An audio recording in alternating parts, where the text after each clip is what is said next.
ಇಲ್ಲಿ ಬಂದಿರೋ ಎಲ್ಲ ಪತ್ರಕರ್ತರಿಗೆ, ಮಾಧ್ಯಮ ಮಿತ್ರರಿಗೆ, ನಮ್ಮನ್ನ ವೀಕ್ಷಿಸ್ತಿರೋ ಎಲ್ಲ ಹಿರಿಯರಿಗೆ, ನನ್ನ ಅಣ್ಣ ತಮ್ಮಂದಿರಿಗೆ, ಎಲ್ಲ ತಾಯಂದಿರಿಗೆ ಎಲ್ರಿಗೂ ನಮಸ್ಕಾರ. ಇವತ್ತು ಪ್ರೆಸ್ ಮೀಟು ವಿಶೇಷ ಏನಕ್ಕೆ ಅಂದರೆ, ನಮ್ಮ ಜೊತೆ ನಮ್ಮೆಲ್ಲರ ಪ್ರೀತಿಯ ಬಾದ್ಶಾ ಕಿಚ್ಚ ಸುದೀಪ್ ಸರ್ ಇದ್ದಾರೆ.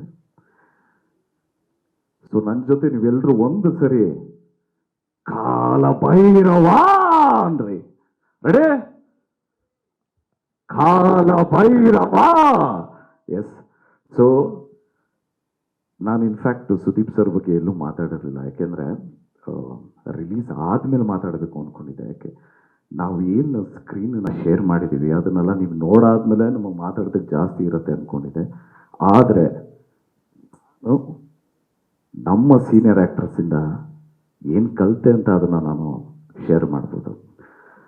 ಸುದೀಪ್ ಸರಿಂದ ನಾನು ಏನು ಕಲಿತೆ ಅಂದರೆ, ಒಂದು ಸೀನ್ ಆಯಿತು. ಒಂದು ಸೀನ್ ಆಗಿದ ತಕ್ಷಣ ಇಡೀ ಎಂಟೈರ್ ಸೆಟ್ಟು ಚಪ್ಪಾಳೆ ಹೊಡೆದ್ರು. ಚಪ್ಪಾಳೆ ಹೊಡೆದಿದ್ದ ತಕ್ಷಣ ಅವ್ರ ರಿಯಾಕ್ಷನ್ ಏನಾಯಿತು ಅಂದರೆ, okay thank you, next shot ಯಾದಮ್ಮ ಅಂದರು. ಸೊ ಇದರಿಂದ ನಾನೇನು ಕಲ್ತಿದ್ದು ಅಂದರೆ, ಅಷ್ಟು ಜೀವನದಲ್ಲಿ ಅಷ್ಟು ಸಕ್ಸಸ್ ನೋಡಿದ್ರು, ಅಷ್ಟು ಅಪ್ಸ್ ಆ್ಯಂಡ್ ಡೌನ್ಸ್ ನೋಡಿದ್ರು, ಫಸ್ಟ್ ಆಫ್ ಆಲ್ ಅವ್ರುಗಳ ತಲೆ ನಿಲ್ತದೆ, ಅದನ್ನು ನಾವು ಕಲಿಯಬೇಕು.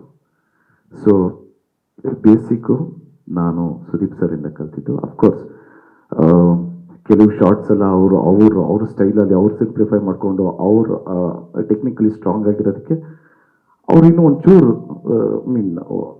ಹಿಂಗೆ ಮಾಡ್ಬೋದಾ ಹಂಗೆ ಮಾಡ್ಬೋದ ಅಂತ ಹೇಳ್ಬೋದು. ಬಟ್ ಅದಲ್ಲದೆ ಆ ವ್ಯಕ್ತಿತ್ವಕ್ಕೆ ನಾವು ಎಲ್ಲರೂ ನಿಜವಾಗ್ಲೂ ಒಂದು ಚಪ್ಪಾಳೆ ಹೊಡಿಬೇಕು. ಯಾಕೆಂದರೆ I am only hardly like 6 movies old. So ಕೇಳಿದ ತಕ್ಷಣ ನಾವು ಈ ಫಂಕ್ಷನ್ಗೂ ಅಷ್ಟೇ, ಸರ್ ನೀವು ಬಂದರೆ it will be really helpful ಅನ್ನೋದಕ್ಕೆ through I will be there but ಅಂದ್ಬಿಟ್ಟು ಅಂತ ಹೇಳಿದ್ರು. ಅದನ್ನು ಸರಿ ಕಂಟಿನ್ಯೂ ಮಾಡಿದ್ರೆ ಚೆನ್ನಾಗಿರುತ್ತೆ. And also thank you so much sir, it means a lot. And April 30ನೇ ತಾರೀಕು we are excited to watch you on screen after Max 2. Yes, sir.